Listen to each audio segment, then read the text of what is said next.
घर की कुछ चीज़ें ऐसी होती है जिन पे हमारा ध्यान बिल्कुल भी नहीं जाता। ऐसे ही मेरे पास बालकनी की चेयर पे ये वाला तकिया रखा हुआ था और इसके ऊपर एक परमानेंट कपड़े का मैंने कवर सिल लिया था। फिर उसके ऊपर मैं एक ऐसा कवर चढ़ा के रखती थी जो मैं उसको उतार के धो के फिर से उसको चढ़ा सकूं। फिर एक दिन मेरे दिमाग में आया कि इसके अंदर की हालत देखते हैं कि इसमें रुई कैसी है, क्या हालत है, ख़राब हो जाएगी तो फेंक दूँगी, अच्छी रहेगी तो इसका कवर चेंज कर दूँगी। ऐसा सोच के इसको खोल के देखा तो इसकी बहुत बुरी हालत थी। सुना है कि तकियों के लिए अगर सैटिन का कवर सीते हैं तो देखने में भी अच्छे लगते हैं और सेफ भी रहते हैं। इसीलिए मेरे पास इस तरह का एक सैटिन का कपड़ा रखा हुआ था जिसमें मैंने इसका एक परमानेंट कवर सी दिया है। अब इसके ऊपर मैं एक रेगुलर कवर सी लूँगी जिसको मैं उतार के बार बार धो सकूँ और धो के इस पे चढ़ा सकूं और मैला होने पे मैं उतार सकूं।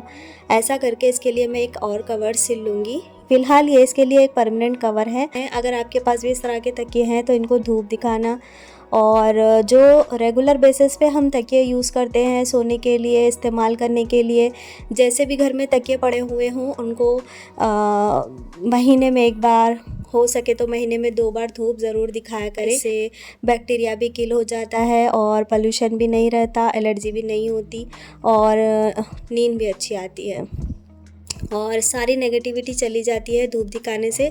जब भी हम घर में झाड़ने के लिए नई झाड़ू लेते हैं तो झाड़ू में से इस तरह का कचरा निकल के आता है। जितना भी साफ़ कर लो, बाहर ले जाके उसको जितना भी झटक लो, घर में झाड़ने के टाइम पे ये इस तरह का कचरा ज़रूर गिरता है झाड़ू से। तो इसीलिए जब भी आप नई झाड़ू लोगे तो आप इस तरह से इसको एक बार कोम कर लेना। बारीक कोम से करोगे तो हो सकता है इसके बाल झड़ जाएँ, इसीलिए मैं मोटे कोम से इसको कोम करती हूँ। 5 से 10 मिनट तक इसको ऐसे ही कोम करते जाए जब तक इसमें से कचरा निकल नहीं जाता। जितना अच्छे से आप कोम करोगे उतना अच्छे से इसका सारा कचरा यहीं पे निकल जाता है। याद रखना, ये काम होने के बाद आपको अपना कोम अच्छे से धोना है। बिना धोए आप इस कोम को इस्तेमाल ना करें। तब तक इसको कोम करना है जब तक कि इसका सारा कचरा निकल नहीं जाता। जब भी आप नई झाड़ू लेते हैं एक बार इस तरह से ज़रूर करके देखना, आपकी झाड़ू का सारा कचरा यहीं पे निकल जाएगा और घर झाड़ते टाइम पे ये परेशानी आपको नहीं होगी।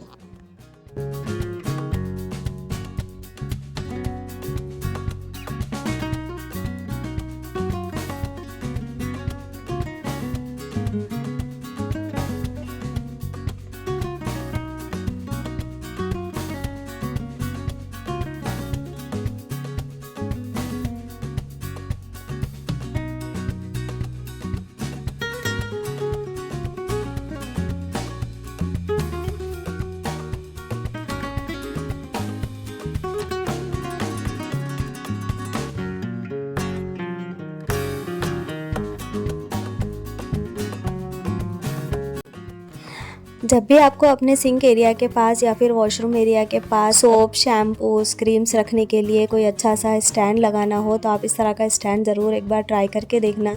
इसमें आपके शैम्पूस, कंडीशनर्स, सोप्स और क्रीम्स, स्किन केयर रूटीन्स के प्रोडक्ट्स और लूफास, सारी चीज़ें आपके एक ही स्टैंड में एडजस्ट हो जाएगी। बहुत सारी चीज़ें इस स्टैंड में आप अच्छे से स्टोर करके रख सकते हैं, ऑर्गेनाइज करके रख सकते हैं, अपने ड्रेसिंग टेबल के आसपास भी रख सकते हैं। अगर मैचिंग का कलर मिल जाए तो बहुत अच्छा होता है।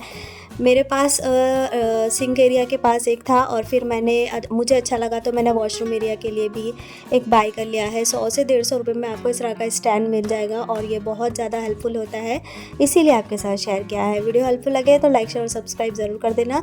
ऐसी अच्छी वीडियोज़ देखने के लिए मेरे चैनल को सब्सक्राइब करके बेल आइकन को प्रेस कर लेना ताकि आपको मेरी आने वाली वीडियोज़ की नोटिफिकेशन सबसे पहले मिले।